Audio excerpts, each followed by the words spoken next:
Okay, so this is R of Windows. I think for Windows, R doesn't seem very nice, so I think R Studio is much better. For Mac, I think R is looks nice enough, so maybe you don't really need R Studio. But anyway, yeah, do you have R in your computer? Most of you have just Mac. It's like 90% Mac, maybe 95% Mac. Okay, anyway, interesting. Right. So this is called R console. And this, this closing triangular bracket, or this inequality sign is called prompt. So it is prompting me to enter any command. So I can type, for example, 100 plus 8. It can get 108. Okay. How about 100 over 4? 25. 100 to the power 0.5. R says it is 10. I can assign some variable. I can create variable named x and assign variable like 3. So this combination of this opening triangular bracket and hyphen makes this backward arrow. So here I'm substituting 3 into x, and after that, if I ask R, what is x? R says x is 3. So far so good? Okay. I say y is 5. What is x? Okay, y is 5. What is x plus y? R says it is 8. I can assign another variable for the result. I say z is x plus y. So substitute x plus y into z. And because x plus y is 8, after this, z is 8. Easy, right? Okay. The variable names don't have to be just one letter. I can use a name like price. I can say price is 10. Quantity 6. Can people at the back see? No? Okay.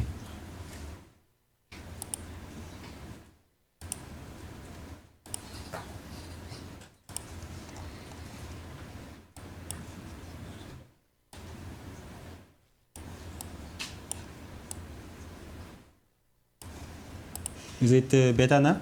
Good. Okay, quantity 6, cost 15, profit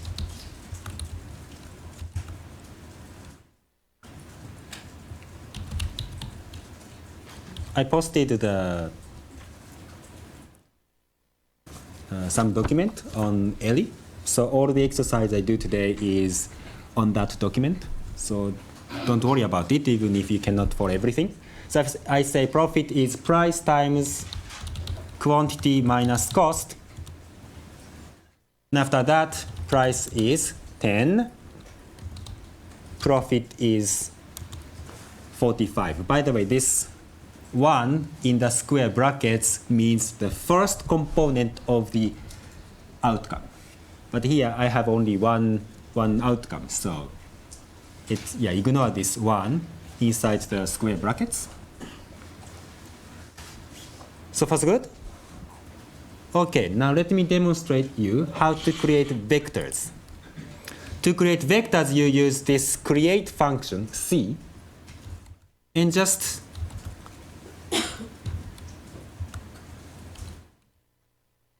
include all the components you want to include with commas.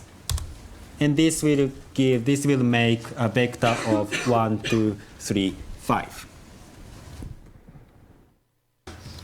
You can use this colon symbol if the elements are consecutive and the increment is 1. So C1 colon 5 gives a vector of 1, 2, 3, 4, 5. Or in that case, if the increment is exactly 1, you can actually omit this C function. So by simply typing 1 colon 5, R makes a vector of 1, 2, 3, 4, 5. But if the vector you want to make is a little bit complicated, for example, 1 through 5 and 10 through 15, you have to use this create function, and this gives a vector of 11 elements, 1, 2, 3, 4, 5, and then 10, 11, 12, 13, 14, 15. You can use plus or minus or product or division inside this function. So I can type 2 times 3 colon 10. And this makes a vector of 3 through 10, each component doubled. That's 6, 8, 10 up to 20. Or if I type 2 times 3 to 10, this makes a vector of 6, 7, 8, 9, 10. So far, good? Yeah? Okay.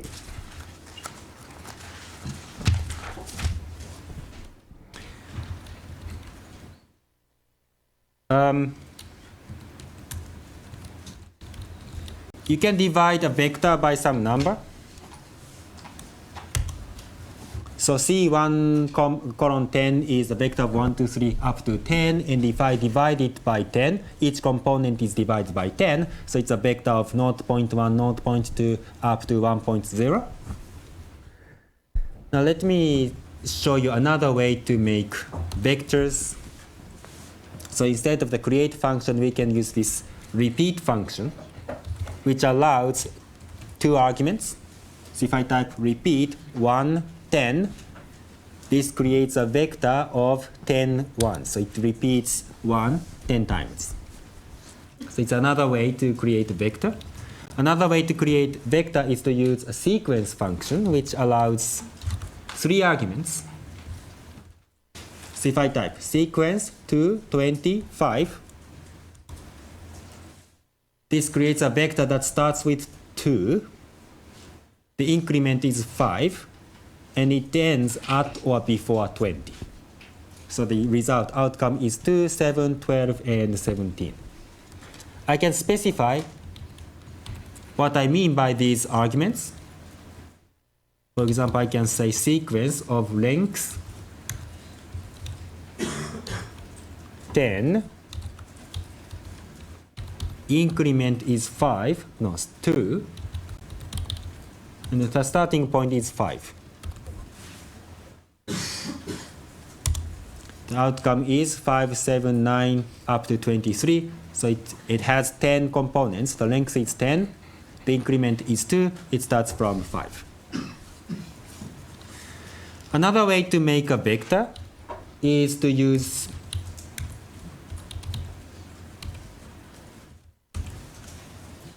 random number generator. So this RUnif function generates random draws from the uniform distribution. The uniform distribution between 0 and 1. So if I type RUnif 10, it generates 10 random draws from the uniform distribution. So I made a list of everything, all the functions I showed today. So you can check that. Or you can also use RNorm function, which generates random draws from the normal distribution. So if I type RNorm 50, it generates 50 draws from the standard normal distribution.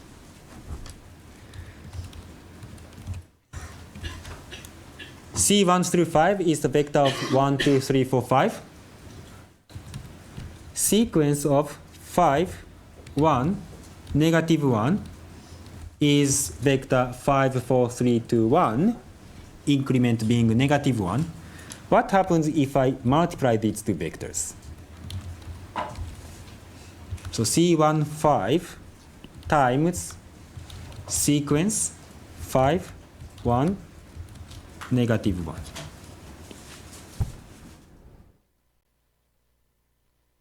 By the way, you don't need these spaces.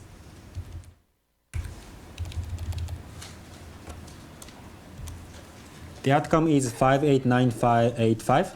So basically it is element-wise product. So the first 5 is 1 times 5. The next 8 is 2 times 4.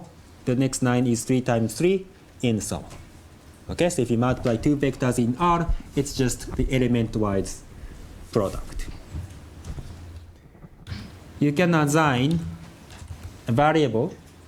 You can assign a vector into a variable. So I can say, okay, my x is a vector of 1 through 10, like this. And after that, I can compute x plus 1. It is again element-wise, so each component of x is added. 1 is added to each component of x. I can compute x over 3. Each component of x is divided by 3. I can type 1 over x, and then it's the inverse of each component, so that's 1 over 1, 1 over 2, 1 over 3, 1 over 4, up to 1 over 10. I can do x squared, then each component of x is squared, or I can do 2 to the power x. Again, x is 1, 2, 3, 4, 5, up to 10. So 2 to the power x is 2 to the power 1, 2 to the power 2, 2 to the power 3, and so on. Okay.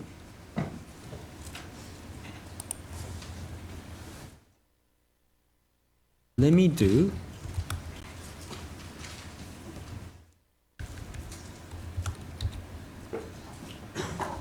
let's say x is 2 times 1 through 5. So x is now 2, 4, 6, 8, 10. And let's say y is the vector of x, 0, and x again. So that y is 2, 4, 6, 8, 10, 0, 2, 4, 6, 8, 10. Now, in order to refer to a specific element or specific elements of a vector, we use square brackets after the name of the variable. So if I type y and then square brackets 4, this gives me the fourth element of vector y. So it's 8. Or I can refer to multiple elements of y. So if I type y square brackets 3 to 5, this gives me the third to fifth component of vector y, which is 6, 8, 10. Or I can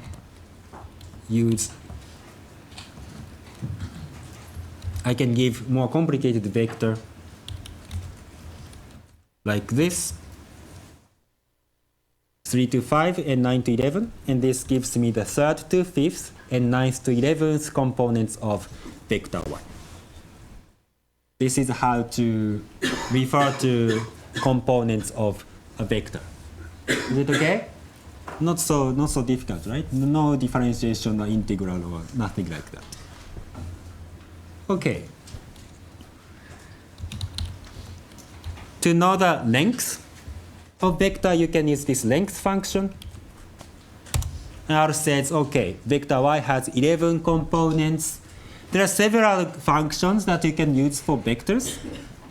You can use summation function, which gives you the sum of all the components of the vector. You can use mean function, which averages all the components of the vector. You can use variance function, which computes the sample variance of all the components of the vector. Or you can use sort function, which rearranges all the components from the smallest to the largest.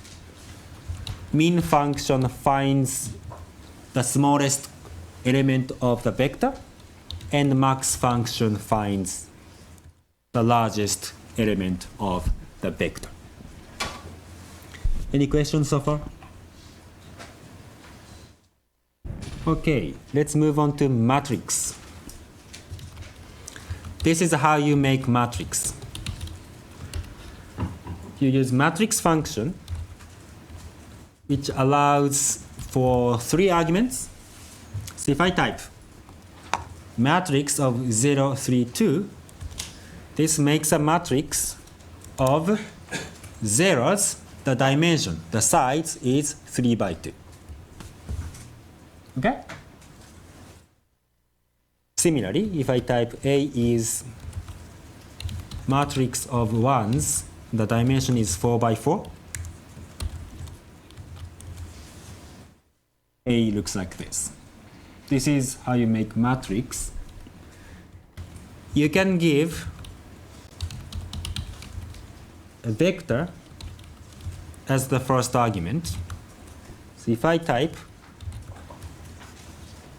the vector of 1, 2, 3 as the first argument, and then the size of the matrix is 10 by 3,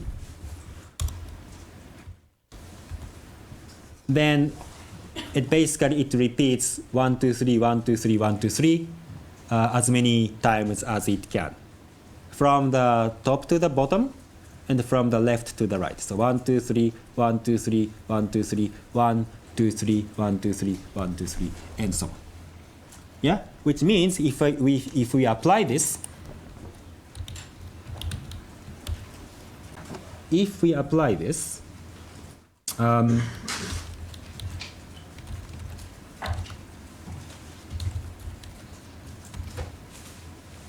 the size of the matrix is 4 times 5, and the elements are 1 through 20, then it's just the matrix of 1, 2, 3, 4, 5, 6, 7, 8, up to 20.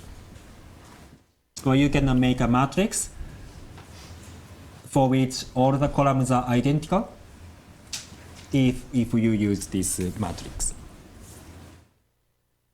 Okay.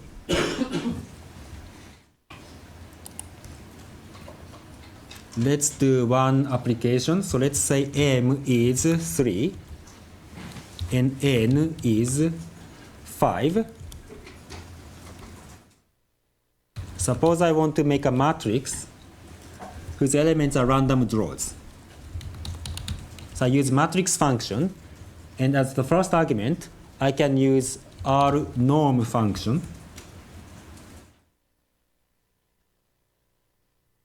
M times N,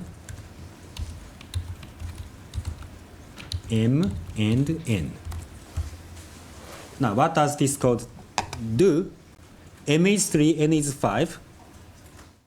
So the dimension of the created matrix will be 3 times 3 by 5. Now 3 times 5 is 15, so I'm here generating 15 random draws from the normal distribution, and that will be the components of this matrix. So after this, matrix B looks like this. It's a 3 by 5 matrix with random draws from the normal distribution. Yeah? Another way to make a matrix is to use this diagonal function, which creates the unit matrix of dimension, well, in this case 5. This is the unit matrix. You can use a transpose function. So if matrix A looks like this, transpose of A looks like this. You can get the dimension or the size of a matrix by dimension function. And R says matrix A is 10 by 3. Now, in order to refer to specific elements of matrix, this is very similar to for vectors. I can use square brackets. So what is the 1, 3 element? The first row, the third column element of matrix A, R says it is 3. Okay, it is 3. And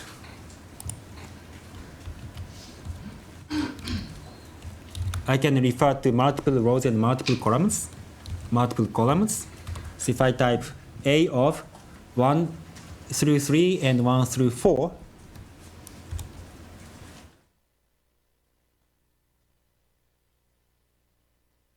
okay, let me make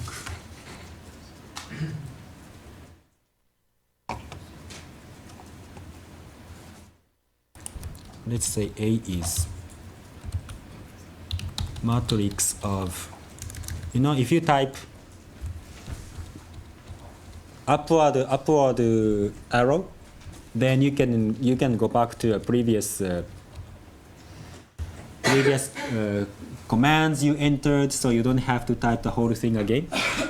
So let's say A is this matrix, and then I ask, what is the first to third rows and first to fourth columns of A? And R says first to third. Okay, sorry. This is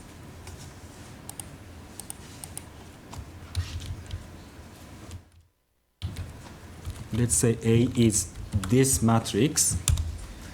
So A is this, and after that,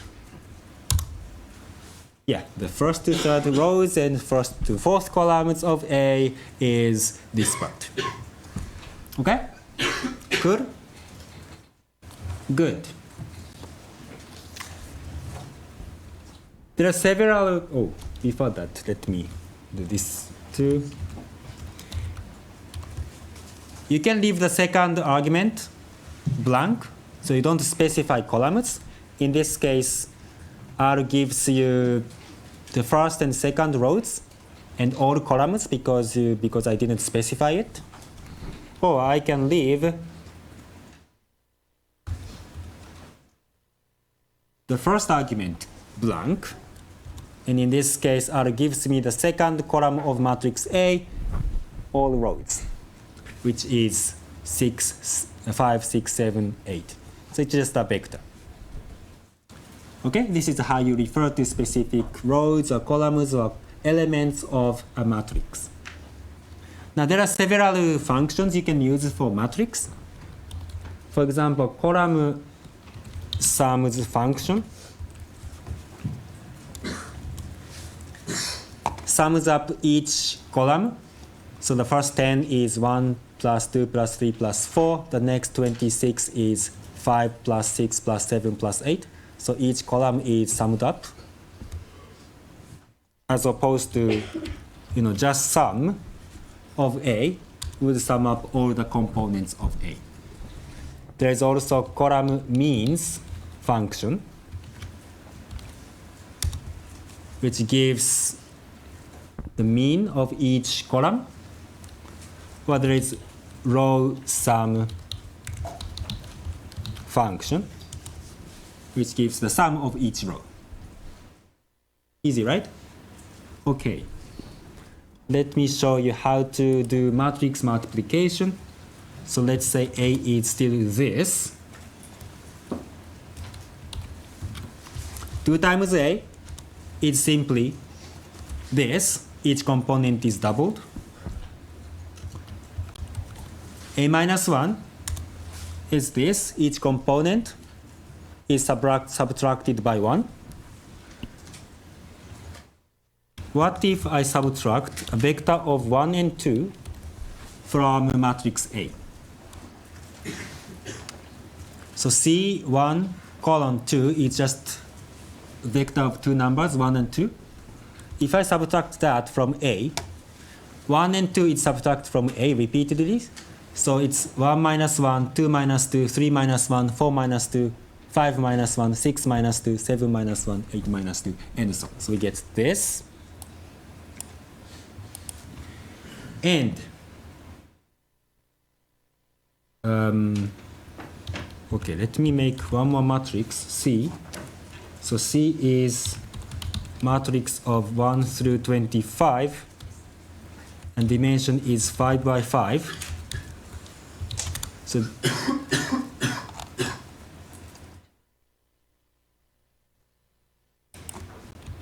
Okay, it doesn't want me to use C. Okay, this is C. To compute A times C, the for matrix multiplication, the operator you should use is this percentage asterisk percentage. So A is 4 by 5, C is 5 by 5. So A times C is 4 by 5, and for that you use this percentage asterisk percentage, that's the matrix multiplication, and this is the outcome. Let me show you the difference between a usual product and matrix multiplication. Let's say B1 is matrix of 1 through 4. The dimension is 2 by 2, like this. And suppose B2 is 10 times B1, so that this is B2. Okay, this is B1, this is B2. If I just use asterisk for product, in R, this is element-wise product. So B1 times B2 is simply, so the first element is 1 times 10. The second element is 2 times 20. The next is 3 times 30. Next is 4 times 40. So it's just element-wise product. It's not matrix multiplication. For matrix multiplication, you need this percentage. And this is the matrix multiplication. Okay? Cool? Right. To get inverse matrix, you use this solve function, and this gives you the inverse matrix.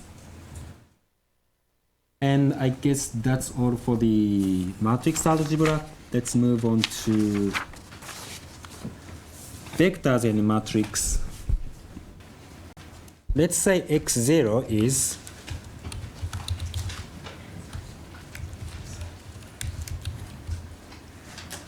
10, 20, and 30.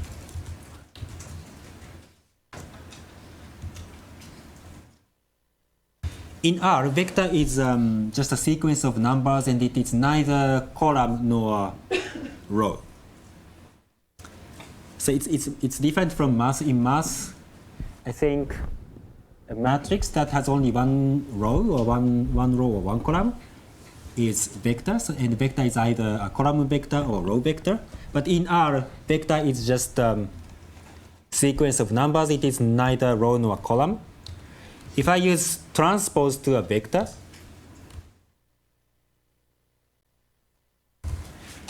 it changes a vector into a 1 by 3, row matrix, a matrix with just one row. And if you use transpose twice,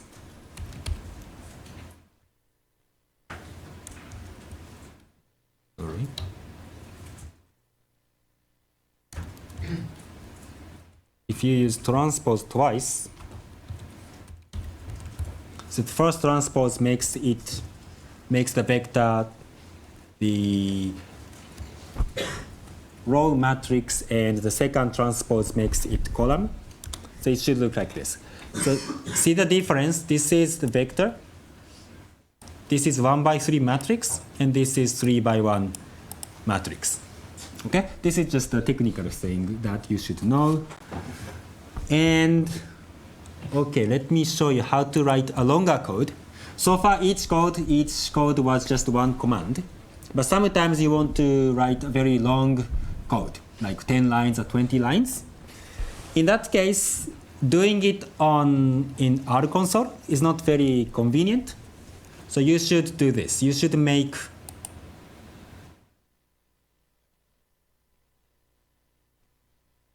a new script or a new R document.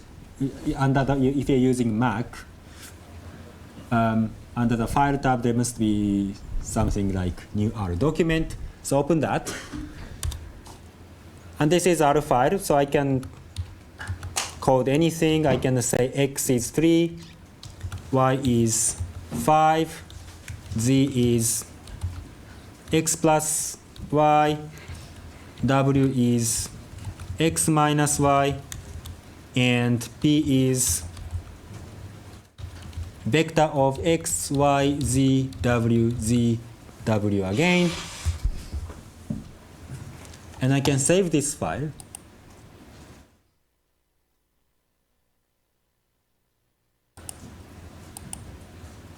Somewhere under the name of, let's say, January 27. So the file name is now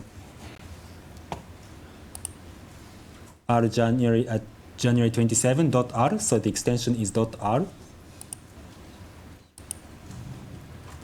And after that, I can run this. For the Windows version, I can run this under maybe run all. I think in the Mac version, there's under the file, I guess, or there's item called source file. And if you click on that source file, you can choose from the list, you can choose your R file you want to run. And by doing that, R basically runs all these codes, all the commands in that R file. So now after that, x is 3, y is 5, z is 8, w is minus 2, and p is 3, 5, 8, negative 2, 8, negative 2. Now I wanted to explain one more thing, which is a for loop. So far everything was easy, right? Everything was easy. Now the first challenge for programming beginners is this for loop. This is the first useful thing, and this is the first challenge. I need maybe 10 or 20 minutes to explain that, and you need to practice a little bit to get used to for loop.